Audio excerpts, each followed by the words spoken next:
Good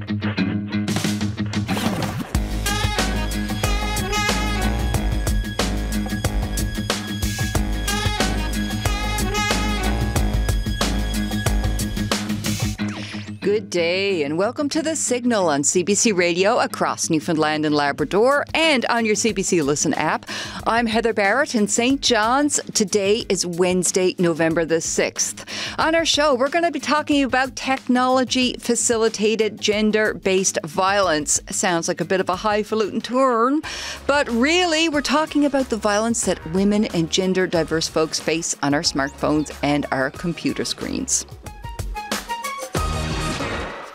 But before we get to our main topic today, we want to address media consumption and our mental health. It's been quite the morning, I think, in many workplaces and schools and everything across the province, because all eyes have been on the American election, and that's on top of the climate crisis, and that's on top of unrest in the Middle East, and sometimes it seems like the entire world is on fire.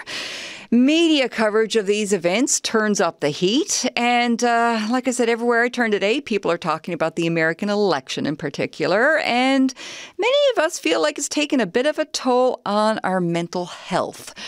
How do we deal with all this? Chandra Kavanagh is the CEO of the Newfoundland and Labrador branch of the Canadian Mental Health Association, and she joins us now.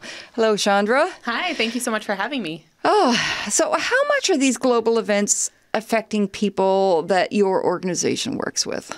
Oh, they affect, I think, everyone in our communities. These conversations are happening, and whether you consider yourself to be a political person, not a political person, it's in the air. You hear about it from your friends, your family, your colleagues.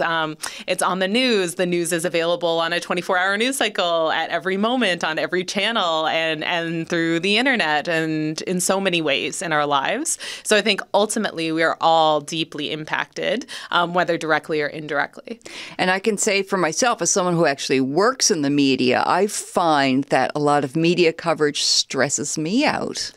Absolutely. And that's a real tip for your mental health, is to limit or to be strategic about your media exposure. If you wish, you can spend 24 hours a day paying attention to the news cycle. And in lots of cases, we're hearing a lot of bad news, a lot of difficult news, a lot of things that are scary, that are out of our control, that are anxiety provoking. And so thinking critically about how and when you access the media, what you choose to consume, will really have an impact on the thoughts you think and what you feel. Okay. Now, many of us have been caught up in what's known as doom scrolling, just scrolling through. I'm familiar. Many of us do it, scrolling through your phone, looking at all the bad news on your social media feed or on a media website. What are some warning signs that we should look for? I think doom scrolling itself is a warning sign. It's definitely a concern. And it's so easy to get caught up in the anxiety, in trying to smooth down or soothe that anxiety by getting more information about what's happening, which I think often can be a little bit counterproductive. You get obsessed with gathering the information, reading the stories. And so I would say if you find yourself doom scrolling, if you possibly can, take a moment and put the phone down. And if you can't put the phone down, take a moment to pay attention to yourself and your body. Feel your body in your chair or in your bed. Feel the phone in your hand. Notice what's around you, the sounds, the smells, the sights. Really focus on the here and now. That's a cognitive behavioral therapy technique that's used for people to address their anxiety. It's one of these, very easy, simple, straightforward skills that anyone can try to soothe themselves when they find that they are spiraling. So often when we're feeling anxious, when we're thinking about our anxiety or the things that make us anxious, those things are well outside of our control. And so if we can bring ourselves back with mindfulness to the present moment, to what we're feeling and thinking, to the real world that we're currently in, that can help our imaginations not fly quite so far away and worry us quite so much. Okay, so if we're doom scrolling and we've put a halt to that and all of a sudden are just a bit more mindful about our surroundings, what do you recommend as sort of a healthy media consumption diet? I think that that's a great question, and I think that the answer is going to be different different for each individual. So some people really are, their anxiety or their concerns really are soothed by getting more information. And so I think it's worthwhile to pay attention to yourself, pay attention to your body, and pay attention to your mind. If searching out information about current events that are worrying you really does soothe your anxiety, then I think absolutely do that as much as you need. I think if you find the more information you get, the more information you crave, and the more worried you get, then it might be time to think about reducing your media consumption, or even just adding in different things. So whether that's getting outside, physical activity, hobbies you enjoy, but interspersing that and not allowing yourself to sort of get obsessed, fall into the doom scroll spiral, and all of a sudden you're all day on your phone and you feel worse than when you started. Yeah, I'm just wondering if just consuming more information actually changes anything to us or our immediate environment. I think that's a really great question. And I think that that's especially a good question given, I think, some of the experiences of community organizations and activists in light of some of the political changes that we've been seeing, where often it can feel disheartening to just consume more and more information, and it can feel a lot more powerful to decide to act. I know that many of us are tired, we're worried, we've been dealing with a lot of mental stress. So the idea of acting, I think, can itself be exhausting, but thinking about ways that we can act, ways that we can do good, even if it's just a little bit of good in our community, can help interrupt that doom spiral of gathering more information, being more stressed out by that information, and then being petrified and unable to act because you're so stressed.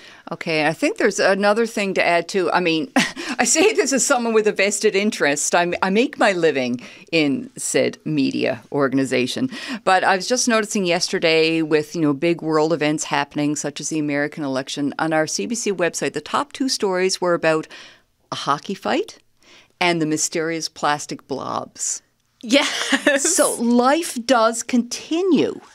And especially life in like our immediate environment. There are all kinds of interesting things happening that are newsworthy, that are not harbingers of immediate doom. Yes, I was one of the people who clicked on the blob story. It was very interesting, although curious where those blobs, that industrial adhesive might have come from. So I think absolutely there are different stories out there. And you and I, when we were talking about having this conversation, we talked about some trends that we see in the media toward telling the good story, telling the local story, telling the happy story. And so I think when we talk about our media diets and what we choose to consume, we can also think about the actual content itself. So it's not just a reduction in the amount of news that you're imbibing, but what kind? What are you looking for? Yeah. I've noticed that Sesame Street seems to be putting out memes aimed at adults these days. Have you seen any of those? I have. Particularly, there was, this went very viral on Twitter. I'm not sure exactly when it happened, but Elmo asked a question, which is, how is everyone doing? And people responded to Elmo's question. They loaded Elmo up with a lot of stuff. Did. Yeah. People shared, their concerns, their worries, their traumas. People really shared with Elmo. And I think that it shows that adults need an outlet. We're also worried. We're also stressed. Our mental health, for many people, is at a breaking point. So much so that when Elmo asks you what's wrong, you just unload because maybe nobody else has asked you. Oh, my. Okay. Well, Cookie Monster is also on there now, reminding people that it's okay for a bit of self-care, and that includes cookies. Oh, well, that's great to hear. I told my staff I'd bring them some cookies after this, so I'll make sure to keep that promise. All right. Well, is there any other advice you have for people before we say goodbye? I think thinking critically about your media exposure, practicing mindfulness, really reminding yourself of where you are, your current place in time, being present in your body, being mindful. All of those things can help if you're feeling like the weight of the world is on your shoulders. Okay. Thank you so much for coming in today and helping us touch grass a bit. Absolutely. Happy to come back anytime. That is Chandra Kavanagh. She is the CEO of the Newfoundland and Labrador branch of the Canadian Mental Health Association. She also teaches medical and mental health ethics at Memorial University's School of Medicine and Memorial's Philosophy Department. Whew. Okay, perspective, people. Let's now go to the main topic of our show today. We are talking about technology-facilitated gender-based violence. And that's a fancy term that describes something that women and diverse gender folk experience pretty much every day in this province and around the world. And we're going to dig into in the next few, next 45 minutes or so, exactly what that means and how groups in this province are working to find out more about it and look for solutions. So right here with me in the studio, I'm joined by Lisa Fay. Lisa is the Executive Director of the St. John's Status of Women Council. Hello, Lisa. Hi, nice to be here. Now on the line, I believe we have Katie Griffin, who is the Research and Action Coordinator for the Cornerbrook Status of Women Council. Hi, Katie. Are you with us? Yes. Hi. Hey. Paula Shepard is the Executive Director for the Cornerbrook Status of Women Council. Hi, Paula. Hi. Hi. And Quinn Jesso is a Program Facilitator with Trans Support NL. Hey, Quinn. Good morning. Hey, thanks for joining us all today. I'm going to start with you, Katie, because you're working on a specific project. First of all, can you describe exactly what is technology-facilitated gender-based violence? Sure. So tech-facilitated gender-based violence, or TFGBV is the abbreviation, is any kind of violence that's been perpetrated either on online platforms or through the use of technology. So a lot of the research and a lot of the forms of tech-facilitated gender-based violence does surround the internet and social media, but it can take place off of those platforms as well. So it could be things like misuse of smart home devices or using GPS trackers to stalk somebody or sending harassing messages in an e-transfer. So it's a very broad form of violence, especially now that technology is constantly advancing. Okay. Now tell me about the project you're working on. What is it that you're trying to find out? So my role at the Cornerbrook Status and Women Council is Research and Action Coordinator. So basically the project that I'm facilitating is province-wide, and the first aspect of the project is to conduct a survey. So what the survey basically asks for baseline information about the NL residents' knowledge of and experiences with technology-facilitated gender-based violence so that we can get a baseline understanding of how it impacts residents of our province. And then that information will be used to develop educational modules that will be delivered across the province and will inform our recommendations for legislation and our advocacy and prevention efforts. All right. I want to turn now to Lisa Fay here in studio with us with the St. John's Status of Women Council. Lisa, I'm wondering what kind of examples of this type of violence have you been coming across? I think the main thing that we're finding is that it's often very much linked to more traditional forms of violence that we know about. And the truth is that these types of violence have been happening over time. They just look differently as technology evolves over time. So we have heard, whereas 10 or 20 years ago, we would hear about violent messages in the notes section of a check. Now we're hearing about violent messages in the message section of an e-transfer. This has been a problem over time, and only now are we starting to recognize how it is evolving and growing and changing in form, which also makes it very hard to support people with because things change so quickly. One of the things that Katie had mentioned was these violent messages. This is something we hear about a lot in our counseling sessions and our support for survivors of gender-based violence. But we're also seeing a lot of stalking, a lot of people creating new profiles on social media sites in order to continue to try to connect with someone who has been very clear that they no longer want to be connected. We are hearing people being slandered on social media sites, in different Facebook groups, for example, on Twitter, on different spaces where their name and their image is being used, and they are being spoken of in such highly negative ways, in ways that their family and friends can see and which can be very harmful to them. What we're seeing is just it's constantly changing. The other one that we hear about a lot is the use of tracking devices. And as much as you're trying to keep yourself safe and you're trying to change your routines in order to not be followed by someone, when you have a technology-based app or device that helps someone to always know where you are, that you may or may not even be aware is attached to you, it's very hard to escape this. Okay, there's lots to talk about there. Quinn and Paula, you're both standing by patiently. Quinn, what examples have you seen with the gender diverse folk that you work with? It's definitely something across the board. For example, during Pride Month past and in the year before that, for example, for anyone who's familiar with the Twitch platform for online gaming, there were hate raids, where people would basically join in with groups of people spewing hate speech in the streamer because that streamer identified as being part of the 2S LGBTQIA+ community. That's just one example. There's been situations where for like online gaming for young queer individuals, and not a lot of time is monitoring they're really looked at for games such as like Fortnite or for Call of Duty, where people are harassing these individuals because of their gender identity, of how they express themselves when they're talking in these chat rooms, and even down to having like calling cops on individuals and law enforcement on these individuals when they're gaming or playing games online, for example, and then now you've got law enforcement breaking down your door just because you identify as part of the queer community.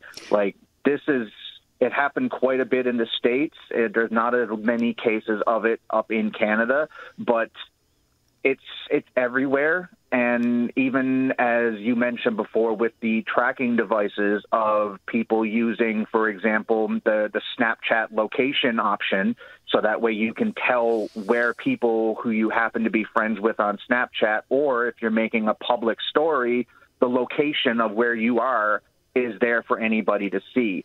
And these are a lot of features that most people forget to turn off because they might not even know those features exist.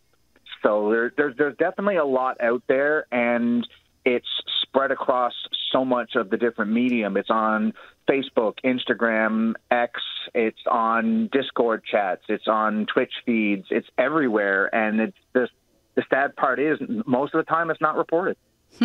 Okay. I was going to ask you, Quinn, about, the police showing up at your door. I think it's a practice called swatting. Do you know if that has actually happened in this province?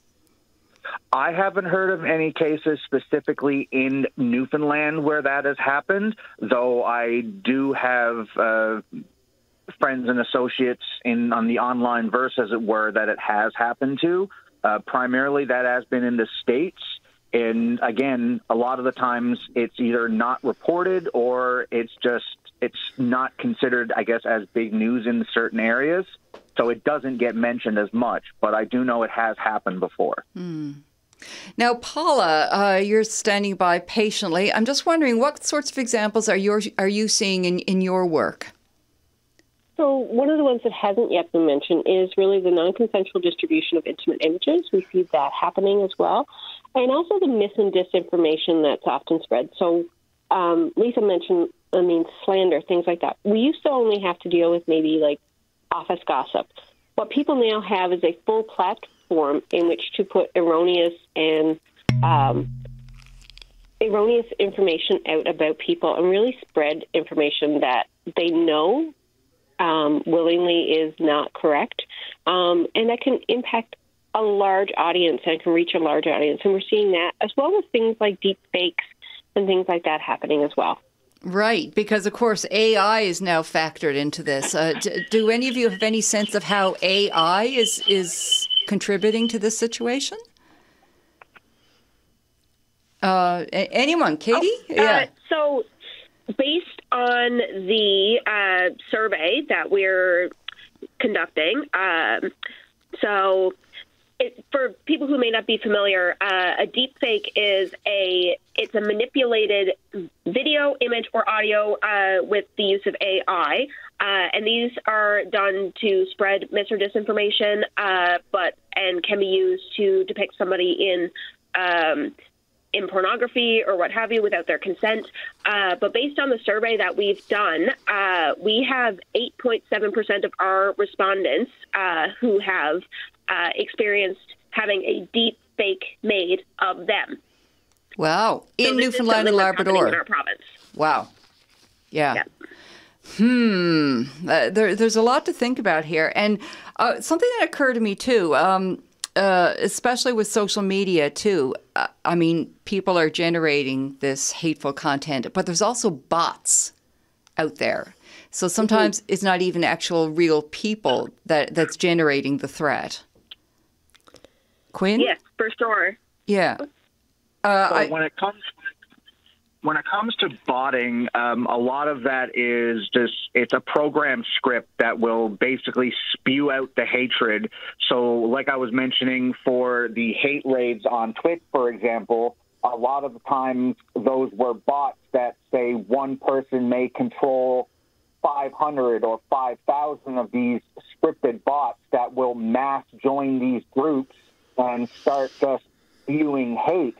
And it has so many alternate impacts as well, because not only is it spreading and propagating hate, but it's also impacting the potential income for these individuals who stream as well, which some people rely on this as their sole income. So, and where it becomes the responsibility of the streamer, for example, they can lose their option to stream as a result of all of that. And it's quite a battle to go through to kind of prove otherwise. So, and the same thing for other forms of online media as well. When bots, where they are basically automated scripts, they can post as fast as these platforms allow. So it's really hard to kind of, especially as someone that's, say, moderating a chat or moderating a social media page, of going in and turning off and deleting all of those comments when you're getting, could be upwards of 10,000 posts in a matter of a few minutes. So it's very scary, but, I mean, there's things out there that can be done to help prevent it, but that's education that needs to be taught as well, which is where a lot of the educational pieces that we're going to be looking on here will be impacting. Okay, we're going to talk about that shortly. Before I get to that, though, Paula and Lisa, I want to talk to you about the effect that all of this has. We've talked about many different sorts of violence online. We've talked about the stalking that can happen. We've talked about the bots. We've talked about the hate messages. We've talked about, I mean, basically it sounds like a fire that no one can stamp out, really. What effect does it have on the people that you work with? Maybe if I can start. In your earlier interview, we were talking about the harm of doom scrolling. But when you have to spend so much of your time refreshing your page to make sure nothing new has been written, that no bots have joined and started sending all these messages, when you have to be checking multiple platforms and multiple groups and multiple spaces to sort of monitor your own image and how people are speaking about you on the internet, it's exhausting. It's disheartening to read terrible things about you and just be trying your best to get as much deleted as you can. It's overwhelming. And oftentimes what people lose is having a presence on social media, which oftentimes can be downplayed as something that's really not that important. But the truth is, this is a big point of connection for a lot of people. People have the history of their children on there. They have been on social media sites for years and years and years. This is how they connect with people who are far away. It's how they connect with people who are close. It's how they find out about events happening in their community. Oftentimes people will say, well, just remove your profile and then he'll go away, or do just, but these are not small things. Social media is part of our life right now. It's part of being online, and there are also many spaces that you can't get off of. For example, online banking, as just one example. It's not so easy as just leaving the internet. That's not the world we live in anymore. And offering this type of solution puts the onus on the person who is the victim to stop the person who is actually being violent. And it's just unfair. But to your point, though, the point is it's exhausting for people. And it's also just leaves them feeling really that there's nothing to be helped because it evolves so quickly. And it sounds like, too, it cuts them off from a larger community. It would be like a generation ago saying, well, just don't have a telephone. Yeah. I think Yeah. it's really just that the answer is often this, just do this. And it's not that easy in our world anymore to avoid these spaces. And you're right that this is a space for connection. And when someone is going through, trying to leave a violent relationship, connection is the one thing they still need to find in their life, those supports, those safety checks, all those pieces. And often a Facebook Messenger can be the space where people do those safety checks. But if every time you open Messenger, you have to be afraid of what might be in there, it's very hard to find that balance. Paula, what are you hearing from the people you work with? Well, very similar to what Lisa mentioned, but I think the other piece is also when we talk about advocates. So any of the four of us that are currently part of this discussion, we need to be very cognizant when we make statements, when we make posts, about how that will either come back to impact us or the organization that perhaps we represent, because we know that these civic spaces, these shared spaces, aren't always safe for us. And there are things like following up and stalking people and doxing and swatting, and all of these are part of now the workplace culture that we also have to consider. And what it often tends to do is it actually quiets people's voices. People are less likely to make public statements or to be advocates around some of this type of violence because of some of those potential repercussions. Yes, I was just thinking about how it affects your ability to communicate with people who could use your services, Lisa, and how it affects outreach of groups like yours, Quinn, in order to reach the people who you need to reach. Quinn? It's definitely difficult because, for example, it's very easy to go on a Facebook profile and copy that person's photo and create a new account and now use that account to communicate with people. So there's times when I've literally gotten messages from people as like, is this really you? Because they've potentially gotten messages with either my face, my voice, my name at times before. Anecdotally, my mother got a phone call with my voice asking me for money because my phone got destroyed. That wasn't me, but because there's clips of my voice online, and AI was able to synthesize my voice, and then somebody used that to make a phone call to my mother. Like this is the technology world that we live in, but we also can't stick our heads in the sand and assume it's going to go away if we don't use the technology either. The technology is going to be there regardless. So we also have to learn to use that technology and which safeguards that technology has. So it really does make people hesitant on reaching out to contact when it comes to from a social media standpoint, with so many spoofed or hijacked LinkedIn profiles, Facebook profiles, Twitter profiles, etc. It really does make things difficult for people to reach out because they don't 100% know if the person they're talking to the actual person or if it's a fake profile.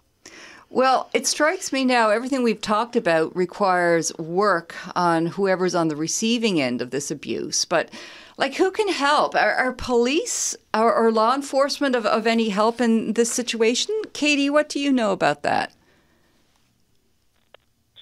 So I know that there are some laws in place to help deal with some forms of tech-facilitated gender-based violence, primarily the Intimate Images Act, or Intimate Images Protection Act, which basically means that it is illegal to share somebody's intimate images without their consent, and legal action can be taken in those circumstances.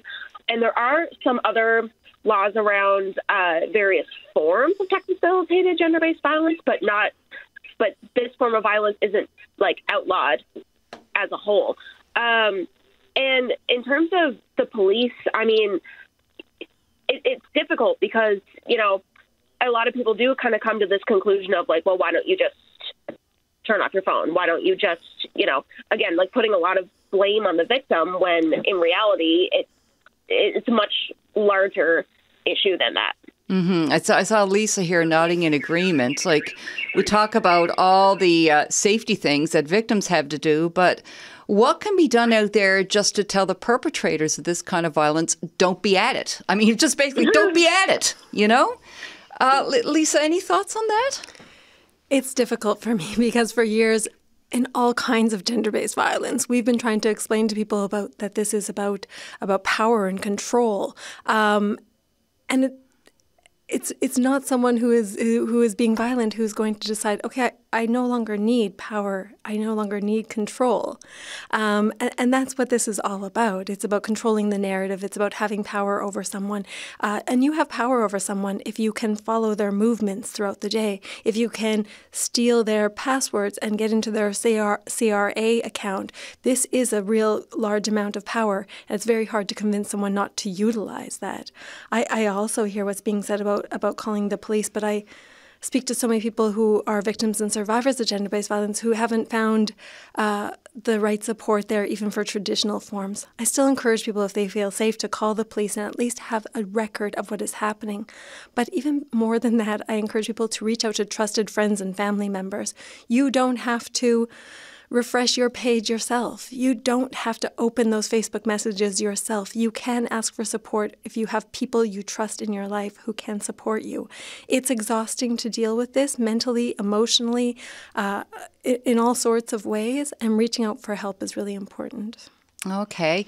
And Katie, can you tell us again, if anybody wants to help you in your information gathering on this, what should they do? So the biggest help right now would be to do our survey. It only takes 15 minutes. It's completely anonymous, and all participants of the survey have the option, once the survey is completed, to enter their email address to be entered in a draw for one of 10 $50 grocery gift cards, which we can all use some free groceries right now. And yeah, there's no background information. Like, you don't need to have any prior knowledge about this topic in order to take the survey. That's part of the point of the survey. We want to know if people haven't yet been exposed to this topic. And so to take the survey, it is pinned to the top of the Corner Brook Status of Women Council Facebook page. But the link is tinyurl.com/TECHGBV survey. Okay. All right. Corner Brook Status of Women Facebook page, though, is a good first step. Hey? Yes, absolutely. Yeah, the link is it's a bit wordy, but yeah. If you see it, you'll know it. Yeah. Yeah, totally. I'd also like to mention, too, we do have a few other options because, especially for like seniors and what have you, some people may not be tech savvy. We do have some other methods as well where people can take the survey. They can give the Women's Center a call at 639-8522. And if you ask for me, Katie, I can go through the survey on the phone with you. And we do also have physical copies of the survey available as well. Mm-hmm. When we've been talking about politics a lot, like in the last little while, of course, I think about technology-based gender violence and just people self-censoring. I know that, well, apart from the big election everyone's talking about, we had a St. John City Council by-election, 5 candidates, no women, right?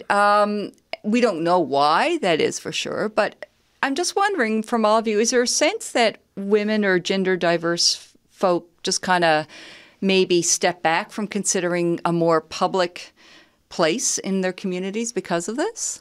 Lisa, what do you think? I see it in our community all the time. I have in the past been a pretty avid Twitter user. I see city councillors here in St. John's of diverse genders and also women who face harassment that is difficult to read. I see people changing their Twitter handles in order to continue to harass this person when they're blocked. There's a new rule on Twitter that people who you have blocked can still see your tweets, and it means they can screenshot them and respond to them. It feels at this point on many platforms impossible to escape this type of violence.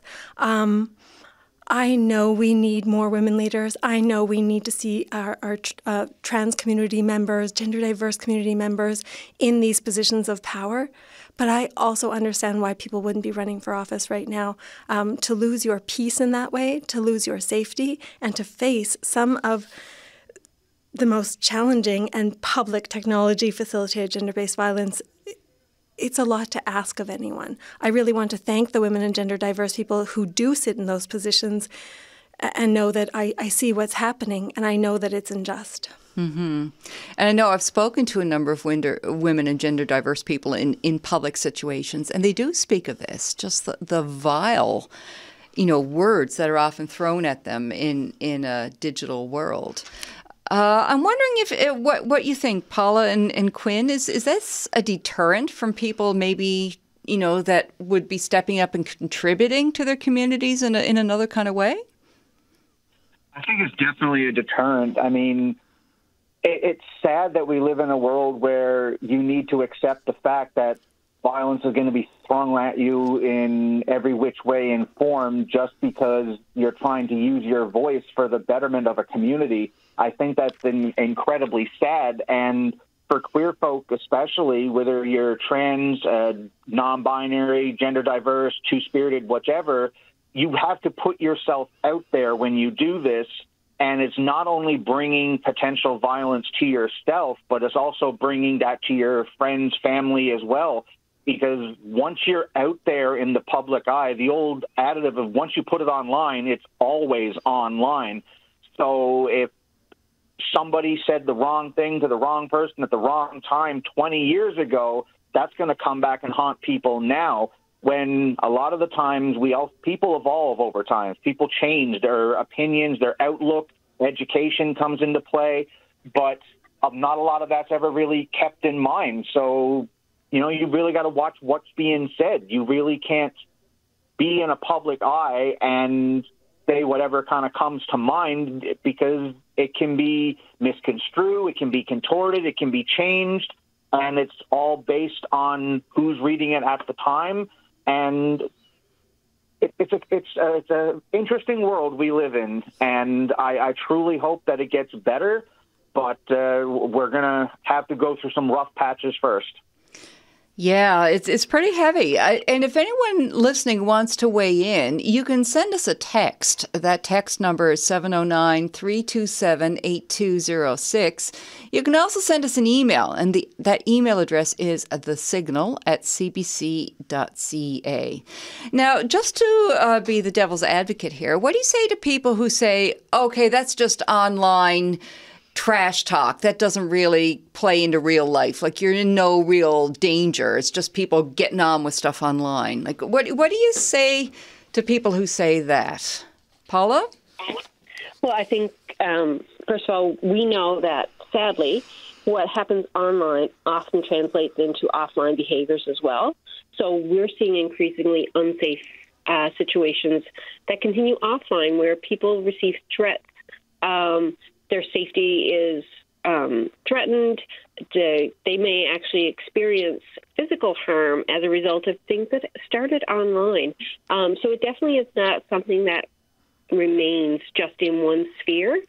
And because access to online platforms is so pervasive, there are so many more people that become involved in the engagements that happen as well. So just because something is happening between two individuals online, it is viewable and engaged with by so many people. So your safety really becomes of utmost concern. Mm-hmm. And I see you nodding there, Lisa. Yeah, I just, it's true. Technology is all around us. It's necessary in our lives. And I think about, one of the things we probably hear about the most is about people using tracking devices. It may be that person never shows up in real life, but when you receive a message that says, I hope you had a good time shopping at Costco today, you're looking over your shoulder. Mm-hmm. You're not living your life fully. You're living your life aware that someone is watching you. They may never come around the side of your car, but they could. And that is not a way that you can live fully. That is not a way you can live in peace. Being that heightened, that aware at all times, it's just so harmful to your mental health. It's so harmful to how you're able to parent your children. It's so harmful to just living your identity as a person in the queer community. It's unjust. It's unfair. It's not fully living, even if it doesn't actually enter in front of your world. Well, on a very practical level, for anyone listening right now, if you're worried about how to deal with tracking devices on your phone or any of your apps, like is there somewhere you can go or some advice you can give about how to disable these sorts of things or how to safeguard your digital devices? At the St. John's Women's Centre, we do create safety plans with people, which might include just finding the ways that they are facing that harassment right now or that stalking or whatever it might be, and connecting them with the resources to make that happen. Sometimes it is connecting people with just like folks in the tech field, paying the fee that we have to in order to help them to figure out what is it, how are they tracking me, where is it on my phone, is it on my car? But the big thing is to find people who can help you to build a safety plan to keep yourself as safe as possible. Again, these things evolve. Like all types of gender-based violence that people face, there's no sure answer to keep yourself safe, but building a safety plan is the first step to finding some peace, to making a plan, to really understanding deeply about why this is happening to you, how it's happening to you, and building a plan to live more fully and to reduce the harms that may be coming from this. Quinn, in your community, are there some bits of advice that you can put out there for anyone who might be listening and looking for this information? Definitely reading the manual, as silly as that may sound for a lot of things, it would definitely be my first step. For example, when you get your internet hooked up for the first time, a lot of the times the default password is usually the phone number of the house. For your mobile device, for applications such as Snapchat and even for just taking photos, there is a locations services that runs on most modern devices. By disabling those services, it does stop from an app basis, for example, like through Snapchat or Messenger or whichever, going in and looking at what these applications are using, and if location services is one of them, then you can disable that for those specific apps. Like for anyone who's familiar with Snapchat, the map remembers where your location is, and it's based on GPS, so it's very, very accurate. But you can turn those features off. And I would like to say, like, there's no blame for the victims here. The victims are the victims. This shouldn't even have to be a thing. But the fact that we kind of need to become almost experts in our own worlds to stop this violence from happening to us. You can also go online. Google will be a great resource for telling you how to turn off some of these features. And find a tech buddy. Like, I do it for a lot of people as well, that they can just reach out and ask me questions, and I'll walk them through to the best of my ability. And how about for any tech people out there that think that they may be able to help out? Like, who should they get in touch with? There's a lot of people that they can reach out to. And I know, like, for example, Tech Tutors, which used to run through the library systems here, they used to give information, especially for seniors, on how to put in safeguards on, like, online banking and all of that type of information. But, I mean, I guarantee you in every friend pool out there, there's at least one techie that fixes everybody's cell phone or printer when it stops working. There's no harm in asking them, and I'm sure most would say yes and help. All right. So techies listening, mobilize. Get into formation here now. I also have to wonder, too, sometimes when you're dealing with people who use inflammatory language online, when you talk to them in IRL, in real life, they completely back down, or they say, oh, well, I didn't realize there was actually a real person reading this. Like, is there an element of education you can get out there to mitigate those people? Paula, what do you think? I'm actually going to pass that over to Katie because I think she's ready to answer that question. Katie. Yeah, so education is a huge part of what we're planning on doing with this project. I think especially getting in younger the better. You know, kids are growing up with internet more so than ever before, and a lot of times parents aren't familiar with the platforms that their kids are using and how the actual, I'm trying to find the right word, the conduct that goes on these platforms. So getting in earlier the better, getting in education with parents earlier the better, I think is an effective way of preventing it and hopefully stopping this at the source and allowing these people to realize that there is another person on the other end and that people on the internet are real people. You're just not looking them in the eye. Mm-hmm. It's interesting because I have a female friend who works in media, and she was getting some really inflammatory emails from someone out in the community. And she actually wrote that person back and said, by the way, I want to let you know that I'm a real person. Your words are affecting me. And, and anyway, she just sort of gave her, told that person how this was impacting her. And that person wrote her back and was completely conciliatory, back down the person said, I didn't expect that there would be a real person reading this. And I know I see Lisa kind of smiling to herself there. Yeah, I mean, of course we know that it's much easier to type something out that maybe could be hurtful or violent, and much more difficult to deal with people in real life. It can also be risky to respond to messages like that, to feed into the feeling of having power in your words.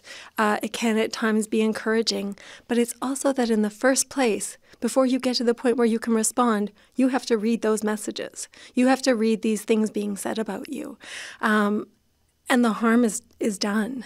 And it can be that you respond and the person says, oh my gosh, I never thought that I would be speaking to a real person.